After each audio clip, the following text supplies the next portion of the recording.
کرتے ہیں کہ کل بھینسا میں جو واقعہ ہوا، تلنگانہ کی حکومت اس کا سخت نوٹ لے گی۔ آخر یہ ہوتے کون ہیں یہ لوگ؟ 4 لوگ مسجد میں نماز تراویح کی پڑھ رہے ہیں، گھر مسجد میں گھس کر گالی گلوچ۔ کون ہے وہ شخص؟ پھر اس کا والد آ کر معافی چاہتا ہے مسلمانوں سے، پھر دوبارہ پھر آتا ہے وہ لڑکا، اور اس کے بعد آپ دیکھتے ہیں کہ الماس خان پر چاقو تلوار سے حملہ کر دیا گیا۔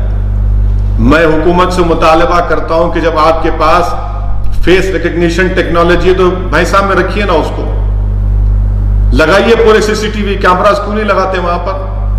اگر آپ کے پاس ٹیکنالوجی ہے کہ اگر کوئی ماسک نہیں پہن رہا ہے تو آپ اس کو چالان کر رہے ہیں، تو بھینسا میں کیوں نہیں کیا جائے؟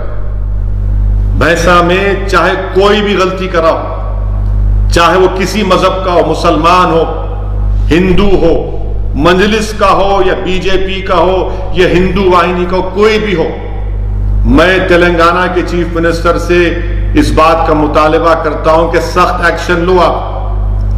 یہ ایک پیسفل سٹیٹ ہے۔ کیا بات ہے کہ ہر مہینہ گڑبڑ ہوگی کیا وہاں پر؟ یہ دوسری گڑبڑ ہوئی ہے، کیوں ہونے دے رہے اس کو؟ اگر سختی سے آپ کچھ لیں گے اینٹی سوشل ایلیمنٹس کو، ان کو مثال بنائیں گے تو کوئی گڑبڑ نہیں ہوگی۔ اس لیے حکومت سے مطالبہ کرتے ہیں کہ جو واقعہ بھینسے میں ہوا وہاں پر ہمارے چیئرمین جاوید احمد پورا تعاون کیے۔ رات بھر جاوید مجھ سے رابطے میں رہے، میں رات بھر کل سحری تک جاوید سے گفتگو کرتے رہا۔ جاوید نے مجھ سے کہا کہ کیا کرنے والا؟ پہلا کام یہ کرو کہ امن کو برقرار رکھو۔ بہت سے جاوید خود پریشان تھے، جاوید خود پریشان تھے۔ آج وہ زندگی اور موت کی لڑائی لڑ رہا ہے بچہ نظام آباد میں۔ ہم اللہ سے دعا کرتے کہ اللہ سبحانہ وتعالیٰ اس زخمی کو شفا دے، اس کو حیات دے دے، اور حکومت سے یہ مطالبہ کرتے ہیں کہ ختم کرو آپ ان چیزوں کو، نوٹ کرو آپ اس تلنگانہ میں اس وائرس کو بڑھنے مت دیجیے آپ۔ کووڈ وائرس ختم ہو جائے گا، اس کی دوا نکل جائے گی۔ اگر یہ وائرس تلنگانہ میں بڑھے گا تو پھر سب کو نقصان کرے گا یہ۔ اسی لیے حکومت کو چاہیے، پولیس کے اعلیٰ عہدیداروں کو چاہیے کہ اس کا سخت نوٹس لیں۔ اور میں آپ تمام سے اپیل کر رہا ہوں، پورے دیکھنے والوں سے، کہ اس وائرس کا مقابلہ کرنا ہے، اللہ کے سامنے سر بسجود ہو کر اللہ سے بھیک مانگنا ہے، اور پھر ہم کو سوشل ڈسٹینسنگ کو، تمام احتیاطی تدابیر کو استعمال کرنا ہے۔ اس وائرس سے نفرت کریے، اس وائرس کا کسی کو پیشنٹ ہوا تو اس سے نفرت مت کریے، بلکہ ان پر رحم کریے، ان کے حوصلوں کو بلند کریے۔ میں کئی پیشنٹس مجھ سے بات کرتے ہیں، میں ان کو ہمت دلاتا ہوں۔ لوگ مجھے کہتے ہیں گاندھی اسپتال میں ایک صاحب ہیں نظام آباد کے، بولے کہ صاحب 39 ڈیز سے میں ہوں۔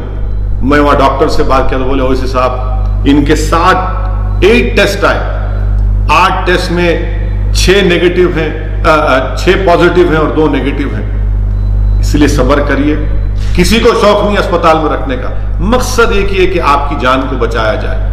تو میں آپ کے ذریعے سے مالیگاؤں کی عوام سے اپیل کر رہا ہوں، اورنگ آباد کی عوام سے اپیل کر رہا ہوں کہ آپ تعاون کریے، صبر سے کام لیجئے، جو آپ کو ہدایتیں دی جا رہی ہیں اس پر عمل کریے، اس پر عمل کریے۔ آپ کی جان کو بچانا ہے، چھپنے سے کچھ نہیں ہوگا۔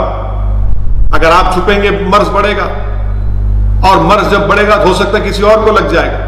تو اس لیے آگے آئیے، آپ اپنے ذمہ داروں کو بتائیے اور اسپتال میں شریک ہوئیے۔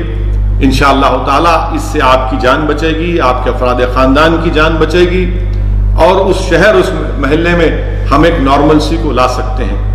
یہ لاک ڈاؤن اب وزیر اعظم بول رہے ہیں، نہیں معلوم کیا کس راہ پر لے کر جا رہے ہیں ملک کو وزیر اعظم، مجھے نہیں معلوم۔ میں وزیر اعظم سے جاننا چاہ رہا ہوں کہ بھارت کے وزیر اعظم نیپال جیسا ملک اب الیکٹرک فینس ڈالنے کی بات کر رہا ہے، جس سے ہمارے ان کے رشتے کیسے، ہماری کرنسی استعمال یوز ہوتی، ایکسپٹ ہوتی۔ آج وہ نیپال کہہ رہا ہے کہ نہیں، ہم بارڈر ایشو پر بحث کر رہا ہے ہم سے۔ کیا فارن پالیسی ہے؟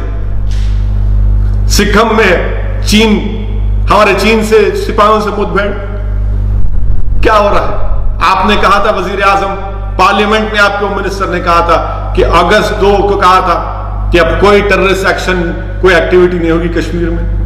ایک کرنل کی شہادت ہو گئی، ایک میجر کی موت ہو گئی، سپاہیوں کی موت ہو رہی ہے. کون جواب دے گا اس کا؟ آپ نے کہا 370 غائب، مگر وہاں پر کیا ہو رہا ہے؟ پلیز اس ویڈیو کو لائک کریں، شیئر کریں اور اس چینل کو سبسکرائب کریں. ساتھ ہی بیل نوٹیفیکیشن کو بھی دبا لیں تاکہ فیوچر میں آنے والی ویڈیو کا آپ کو پہلے پتہ چلے.